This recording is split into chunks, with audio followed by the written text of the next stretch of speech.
Hi నమస్తే welcome to my media. నేను మీ కేవీఆర్. కేంద్ర యూనియన్ బడ్జెట్ రిలీజ్ తర్వాత బడ్జెట్ ప్రసంగం తర్వాత ఆంధ్రప్రదేశ్కు 15,000 కోట్లు ప్లస్ బీహార్కు 26,000 కోట్ల కేటాయింపులు దక్కిన నేపథ్యంలో దేశవ్యాప్తంగా ఇతర రాష్ట్రాలన్నీ కూడా బగ్గుమంటున్న పరిస్థితి, ఇతర రాష్ట్ర ఎంపీలందరూ కూడా రోడ్డెక్కి నిరసనలు చేస్తున్న పరిస్థితి, కేంద్రం మీద దుమ్మెత్తిపోస్తున్న పరిస్థితి. ఈ నేపథ్యంలో తెలంగాణలో కూడా కేంద్ర ప్రభుత్వం చూపిస్తున్న వివక్ష ఏదైతే ఉందో తెలంగాణ మీద గత 10 ఏళ్లుగా ఏవైతే అన్యాయాలు చేశారో అదే కంటిన్యూ అవుతుందని చెప్పి ఇవాళ తెలంగాణ అసెంబ్లీ సాక్షిగా ముఖ్యమంత్రి రేవంత్ రెడ్డి నాయకత్వంలో తెలంగాణ అసెంబ్లీ మొత్తం కూడా బీజేపీ మీద దుమ్మెత్తి పోసే ప్రయత్నం చేస్తూ ఉన్నారు.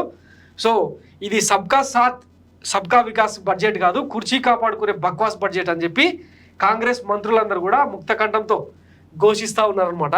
ఐటీ శాఖ మంత్రి శ్రీధర్ బాబు ఇది ముమ్మాటికి వివక్షే, కేంద్ర పెద్దలను కలిసినా పట్టించుకోలేదు బడ్జెట్పై అసెంబ్లీలో మంత్రి శ్రీధర్ బాబు. కేంద్ర బడ్జెట్లో తెలంగాణ రాష్ట్రానికి తీవ్ర అన్యాయం జరిగిందని, ఇది ముమ్మాటికి తెలంగాణపై కేంద్ర ప్రభుత్వం చూపిస్తున్న వివక్ష అని మంత్రి శ్రీధర్ బాబు ధ్వజమెత్తారు. తెలంగాణకు రావాల్సిన నిధుల విషయంలో ఢిల్లీ పెద్దలను కోరిన రాష్ట్ర ప్రభుత్వం చేసిన విజ్ఞప్తులను కేంద్రం పట్టించుకోకుండా రాష్ట్ర ప్రజల ఆత్మగౌరవానికి భంగం కలిగేలా వ్యవహరించిందని అన్నారు. ఇవాళ అసెంబ్లీలో కేంద్ర బడ్జెట్లో రాష్ట్రానికి కేటాయింపులపై చర్చలో భాగంగా మంత్రి మాట్లాడారు. కేంద్ర ఆర్థిక శాఖ మంత్రి నిర్మలా సీతారామన్ 2 గంటల బడ్జెట్ ప్రసంగంలో కనీసం తెలంగాణ పేరును ప్రస్తావించలేదని ఫైర్ అయ్యారు. విభజన చట్టంలో 35 హామీలున్నాయి, హైదరాబాద్ బెంగళూరు ఇండస్ట్రియల్ కారిడార్లోనూ అన్యాయమే జరిగిందని అన్నారు. ఇలాంటి నిర్ణయాలతో వికసిత్ భారత్ సాధ్యం కాదన్నారు. కేంద్రం అనుసరిస్తున్న అన్యాయంపై రాష్ట్రంలోని పార్టీలకు అతీతంగా సభ్యులంతా కలిసి రావాలని పిలుపునిచ్చారు. సో ఈ రకంగా ఇక ముఖ్యమంత్రి రేవంత్ రెడ్డి ఏమో నడుము వంగిపోయి తెలంగాణ రాష్ట్రం ఎయిడ్స్ క్యాన్సర్ అని ఏమేమి మాట్లాడారు. రోజు నడుము వంగిపోయే పరిస్థితుల్లో రాష్ట్రం ఉంటే ఆ నిజాలు చెప్పొద్దట. లోపల క్యాన్సర్ ఉండాలి, ఎయిడ్స్ ఉండాలి, కానీ నేను మంచిగా ఉన్నా, ఎర్రగా బుర్రగా ఉన్నా, నాకు పిల్లని అంటే పెళ్లి చేసుకుంటా అని అబద్ధాలు చెప్పి ముంచాలని చెప్పి వారు సూచన చేస్తున్నారు అధ్యక్ష. సో ఫ్రస్ట్రేషన్ లో భాగంగా ఇట్లా మాట్లాడుతూ వచ్చింది అనమాట రేవంత్ రెడ్డి. మరోవైపు కేటీఆర్ ఏమో ప్రతిపక్ష నేత. ఒకటి మాత్రం వాస్తవం, మీరు చాలా గొప్పగా చెప్పినారు. యూనియన్ బడ్జెట్ మీద రాష్ట్ర ప్రభుత్వం చర్చ ఎక్కడ జరగాలి సార్? చర్చ ఇది కేంద్ర ప్రభుత్వంలో, కేంద్రంలో, పార్లమెంట్ లో. అక్కడ కాంగ్రెస్ ఎంపీలు గొంతిప్పాలి, కొట్లాడాలి. ఇవాళ లోక్సభలో లేరు, మాకు లేరు ఎంపీలు, వాళ్ళకున్నారు. నిన్న పంజాబ్ ఎంపీలు ఏమో రోడ్ ఎక్కింది సార్. అక్కడ కేంద్రంలో బడ్జెట్ పెట్టగానే అన్యాయం జరగగానే పంజాబ్ ఎంపీలు రోడ్ ఎక్కి కొట్లాడింది. ఇవాళ మీరు ఇక్కడ ఎందుకు పెట్టినో మాకు తెలియదా?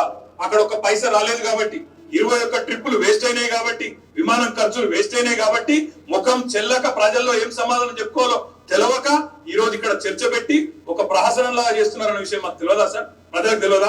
మేము అనేది ఒకటే సార్, ఇవాళ బడే బాయ్ చోటే బాయ్ అని అన్నదమ్ముల అనుబంధం పండిస్తే ఏమొచ్చింది సార్ రాష్ట్రానికి? మేము చెప్పింది అదే కదా, మొదటి నుంచి చెప్తుంది అదే కదా.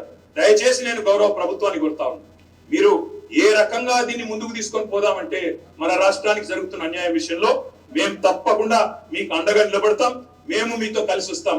మీరు గతంలో రాలేదు, మీరు పార్లమెంట్ లో ఆనాడు తెలంగాణకు అనుకూలంగా మాట్లాడలేదు. ఇక్కడ రాజ్ భవన్ అడ్డం పెట్టుకుని మమ్మల్ని ఇబ్బంది పెడితే మీరు వాళ్ళకండగా నిలబడ్డారు తప్ప తెలంగాణ రాష్ట్రానికి, తెలంగాణ ప్రజల ప్రయోజనాలకండగా మీరు పని చేయలేదు. కానీ మేము అట్లా చెయ్యం. 100కు 100% తప్పకుండా తెలంగాణ ప్రజల ప్రయోజనాలే పరమావిధిగా మేము నిలబడతాం. భవిష్యత్తులో కూడా 4 కోట్ల ప్రజల తరపునే కొట్లాడతామని చెప్పి మళ్ళొక్కసారి విజ్ఞప్తి చేస్తూ, సో తెలంగాణ అసెంబ్లీలో ఈ రకంగా వార్ జరుగుతూ ఉందన్నమాట. కేంద్ర ప్రభుత్వం అన్యాయం చేస్తే రాష్ట్రంలో అసెంబ్లీలో కూర్చొని చర్చ చేస్తూ ఉన్నారు. వాస్తవానికి ప్రతిపక్షాలు అన్నీ కలిసి అఖిల పక్షాన్ని ఏర్పాటు చేసి ఢిల్లీ వేదికగా కొట్లాడితే ఏమైనా ప్రయోజనం ఉంటుంది, కానీ అసెంబ్లీలో ఈ లొల్లేందో మరి ఇక పాలకులకు ప్రతిపక్షానికే తెలియాలి.